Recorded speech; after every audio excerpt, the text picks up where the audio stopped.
Please let me know if anyone is willing to hire someone with such a low level of qualifications. That is, assuming there is such a fool. This is the last interview with Major Bank. Right there, I was shaking with rage at being made fun of for my evening high school degree. All right, give it a minute. I'll give him a call if you really want to see him. As he had hoped, the interviewer went white when that idiot showed up. The individual I contacted was, David Miller is my name. I recently received my diploma from an evening high school this spring, and I am 20 years old. I was born in France and returned to the United States when I was in the 8th grade because of my dad's work circumstances. However, despite the fact that both of my parents are Americans, I was born and reared in France. In my daily life, I spoke French most of the time, and my English was not very good.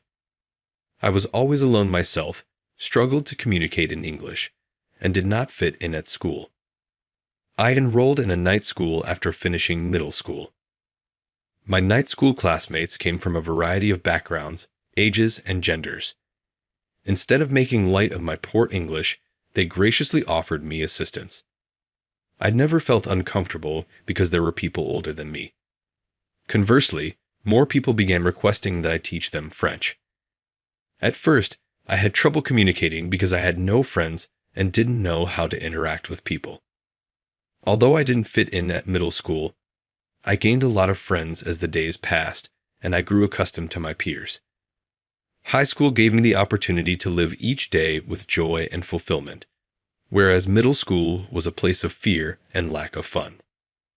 I'm standing in front of Big Bank now. I just bought the brand new outfit I'm wearing. I'm interviewing with this bank today. It was unexpected that I would be interviewed by such a large bank.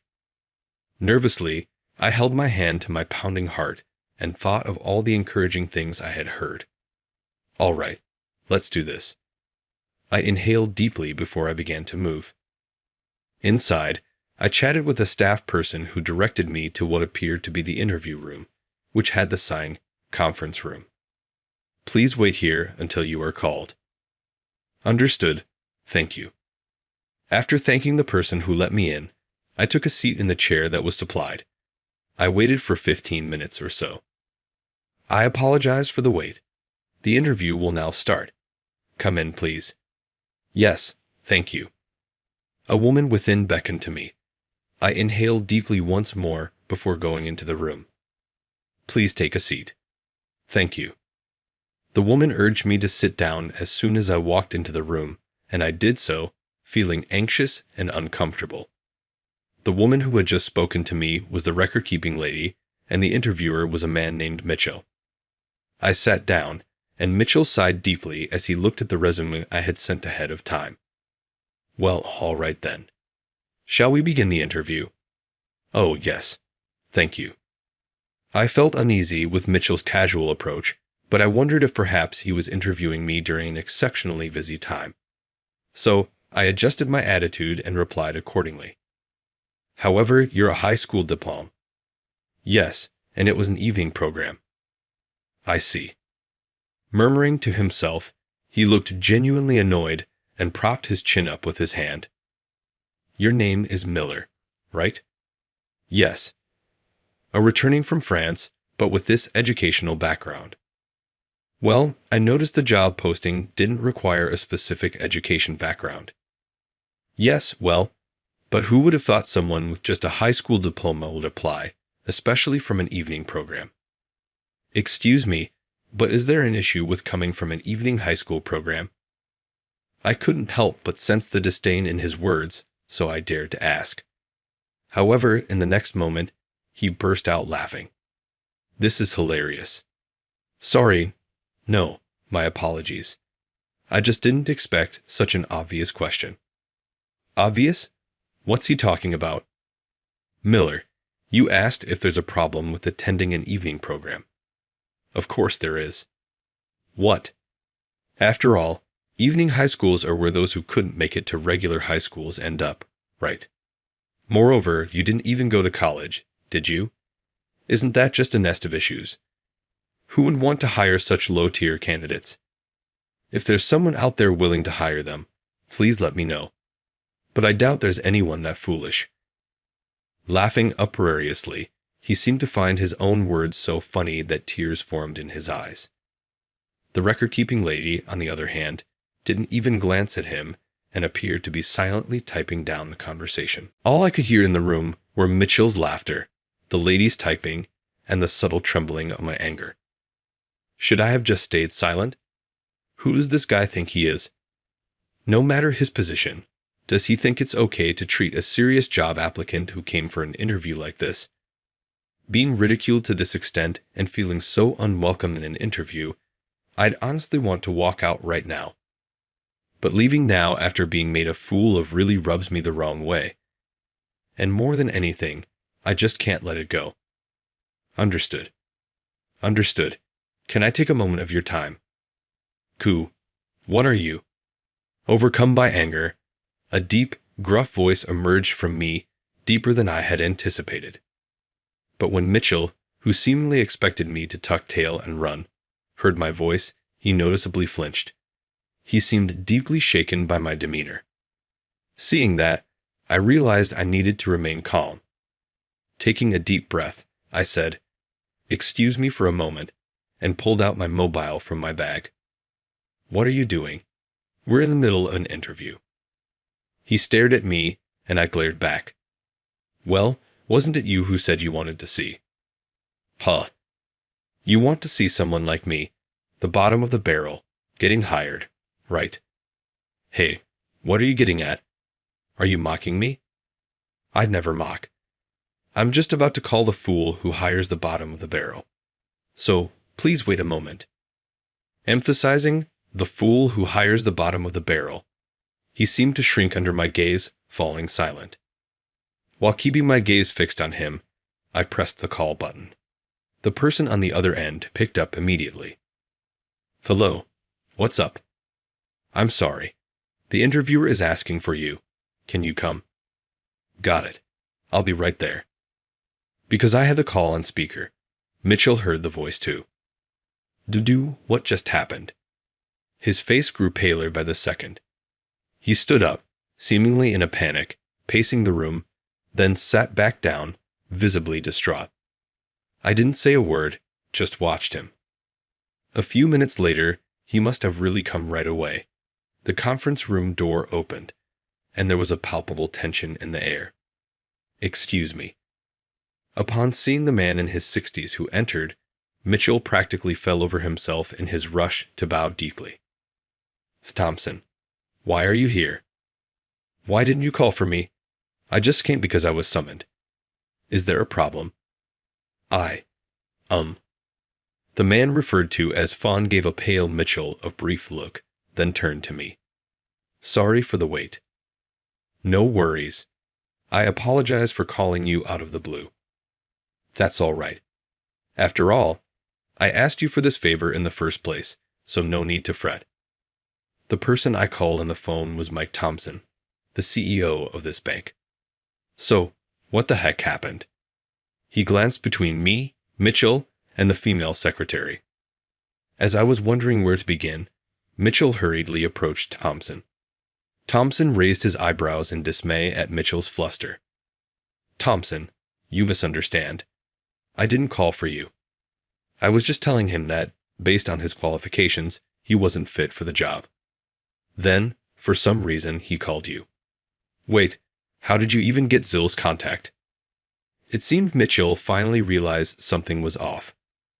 "This is a bit awkward to say, but this is Thompson, the CEO you were eager to see. The fool who hires bottom feeders like me."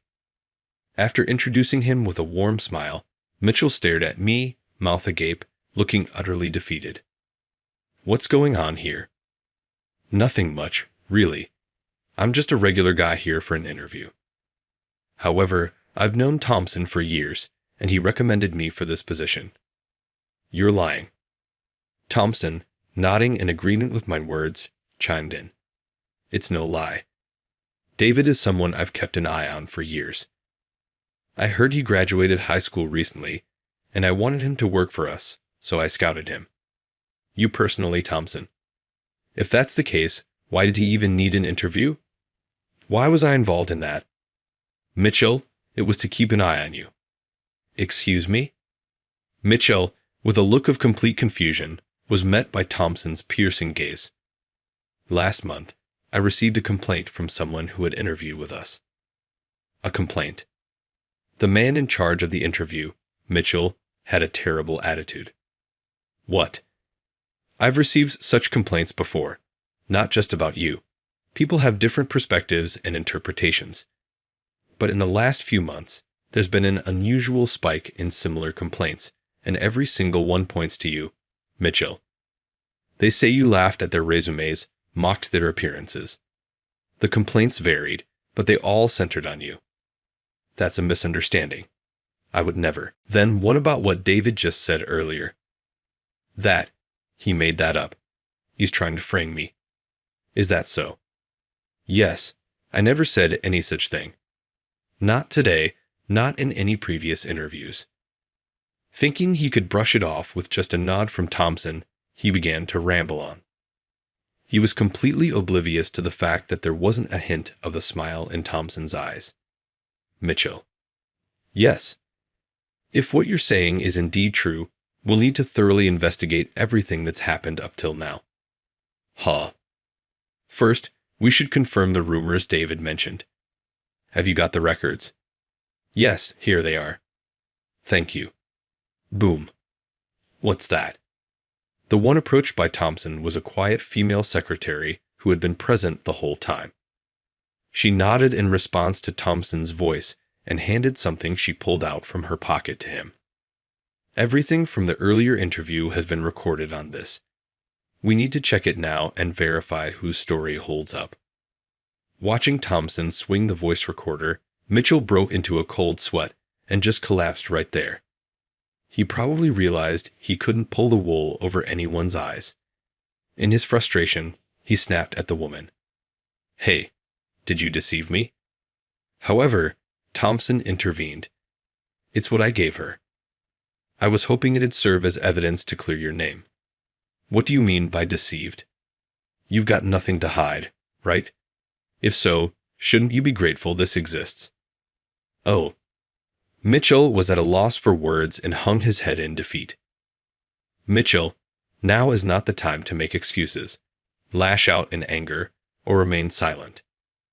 At Thompson's words, Mitchell slowly stood up and said, I'm truly sorry. However, frightened by Thompson, who raised his voice, saying, You're apologizing to the wrong person, he reflexively turned to face me. In a barely audible voice, he whispered, I'm truly sorry. Apologizing to me? You stay home for a while. I'll inform you about the disciplinary actions later. With Mitchell looking downcast, I left the room with Thompson. It's been a while, hasn't it? Yes, it has. I was led by him into a lounge. While enjoying a cup of tea that the secretary had made for me, he apologized to me with a grave look. I'm deeply sorry for causing you distress. Even if it was for auditing purposes, I truly am. Please, it's okay. Mitchell was really harsh earlier. It got to me, and I retaliated. I'm sorry. It's all right. You're the one who endured. If anyone is ridiculed without reason, it's understandable to be angry. You're especially quick-witted, so you must have been able to keep your cool, as expected of a genius. Please stop. That's all in the past. Even when I was in France, I always excelled academically more than others. By the time thoughts of returning to the U.S. started at home, I was already studying at a high school level, having skipped grades. However, I could not speak English, so I transferred to an American junior high school. I had to study topics in English, a language I wasn't accustomed to, even though I had already covered them back in France. You know, I often wonder just how far you would have gone if you had stayed in France. Yeah, I wonder that myself. I'd guess if that was the case, maybe by now I'd be studying at a prestigious university in France. Perhaps conducting research or even working after completing college. The possibility of having started a business existed too. When I think of all the potential paths, there's a sense of regret. However, I'm quite content with where I am now. Well, I wanted to witness your potential firsthand, which is why I wanted you here and gave you this opportunity for the interview. You're overestimating me. No, it's not. But I didn't expect Mitchell to be so much. You must be exhausted. Take a break, okay? Thank you. I had heard it was just a formality of an interview, so I was taken aback when I was asked to cooperate with information about Mitchell. In the end, I too said some immature things, but I'm relieved it all seemed to settle down. How did a regular guy like me get to know the CEO of a major bank, Thompson? If asked, I would answer, because he's my benefactor. I first met him during the summer of my 8th grade. I wasn't adjusting well to school. The subjects were all too easy and uninteresting, and English was challenging with many unfamiliar things. Everything wasn't going well for me. With my teenage rebellious phase hitting hard, I began wandering the streets of the entertainment district late at night. One night, while wandering through the neon-lit streets as usual, it was Thompson who approached me. "You're a junior high kid, aren't you? What are you doing out this late?" "What's it to you, old man? Mind your own business." That's rude to call me an old man. You look every bit the part. Or should I say, geezer. A bitter laugh escaped him at being called that. I remember being taken aback when, despite my sarcastic tone, he began laughing cheerfully. After that, every time I went to the entertainment district, he would inevitably show up. He always asked me, "What are you doing out this late?" But he never once told me to go straight home. I think he might have been approaching other kids like me, knowing that each of us had our own burdens. So, he deliberately never told us to go home. At first, I found him annoying. But over time, I began to open up to him. He would listen to everything and affirm me. 2 easy classes and unfamiliar English. Frustration is going to build up. You get it, old man. Of course, I ain't a fool, you know.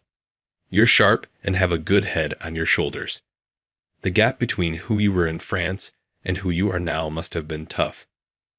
While he did scold me for being out so late, he never once negated my character, my way of life, or the feelings I had nowhere to channel. I get not wanting to go to school. But you really should graduate from high school. You, my friend, are meant to soar globally. Don't get disappointed by the limited world of American middle school. Explore the broader world. Meet many people. Build connections. One day, you might think back and be glad you went to school properly. How about evening classes? There, you wouldn't stand out. I'm truly grateful to him for introducing me to a night school at that time. 1 month after the interview incident, despite some hiccups, I ended up working at this bank as planned. The training is tough, but the senior folks around me are already really supportive and have been a big help. Amidst all this, there came a day when the training was nearing its end. I came across some data and found myself scratching my head. There was a series of numbers I hadn't seen before. Feeling suspicious, I consulted with a colleague. He, too, was unfamiliar with it. He quickly spoke to our boss, and I also sought advice from Thompson. Upon further investigation, it turned out that the data was a record of unauthorized withdrawals. In other words, embezzlement records. Surprisingly, the perpetrator was caught quite easily. It was Mitchell. After the whole interview fiasco, he had been demoted from his HR position to a regular desk job. Perhaps he couldn't stand having to follow younger employees whom he always looked down upon. Rather than buckling down and working hard, he was cold-heartedly cheating the elderly and robbing them of their savings. He also lied about collecting insurance premiums to scam money and colluded with subcontractors to inflate expenses and embezzle. He'd been involved in multiple sneaky and despicable crimes. Under Thompson's guidance, when we looked deeper, more and more of Mitchell's crimes came to light. The stolen amount was substantial. Mitchell was soon arrested by Thompson's cop friend, William. Given the number of victims, the news covered the story, which tainted the bank's reputation. Seeing Thompson apologize on TV was painful. But he said to me, "Thanks to you, we could resolve this before it got any worse. I really appreciate it." Moreover, people around me often remarked on how observant I was, and I was grateful to find myself given more responsibilities. The day the issue with Mitchell was finally resolved, I was at the bar with Thompson and William. They said it was a belated celebration for starting my job. I had known William for some time too, and the three of us chatted away. "I'd love to have a drink with you someday," I said. "What's gotten into you all of a sudden? Had too much to drink?" "I'm not drunk yet. Don't treat me like an old man." "You say that, but you're over 70, right? You're definitely an old-timer." "Shut it. Right from our first meeting, you called me an old man." "Well, you already seemed old back then." "I might have been old, but back in the day, I was what they called a silver fox." "Ha. Self-proclaimed Silver Fox Thompson. Ha." Maybe drunk, Thompson fell asleep right there. As he muttered my name in his sleep with a hint of resentment, William started talking softly. Turns out, Thompson had a rough past, rougher than mine. He had lost a younger colleague in a tragic accident. After that accident, he started doing nighttime patrols, vowing to protect kids so something like that would never happen again. Is that so? He wanted to ensure young folks didn't get into trouble. Whenever he saw kids on the streets, he'd approach them. Sometimes they'd run, and sometimes he'd get beaten up like they were mugging an old man. That neighborhood was filled with such rough folks, so seeing someone like me, who talked back but wouldn't lay a hand on him, was rare. He always had a soft spot for you. Now it's your turn to give back. I planned to, without being told. Responding to him like that, I found myself nodding a few times in my head. I see. I was spotted on those night strolls and was being watched over to ensure I didn't get into any trouble, huh? Back then, everyone seemed like an enemy, and I hadn't realized his efforts. It's a bitter pill, but I know where I am today. Thompson, thank you. I'll push even harder. Saying my thanks to him, I felt like he smiled even in his sleep. I'll return the favor you did for me, so please, live a long life, Thompson.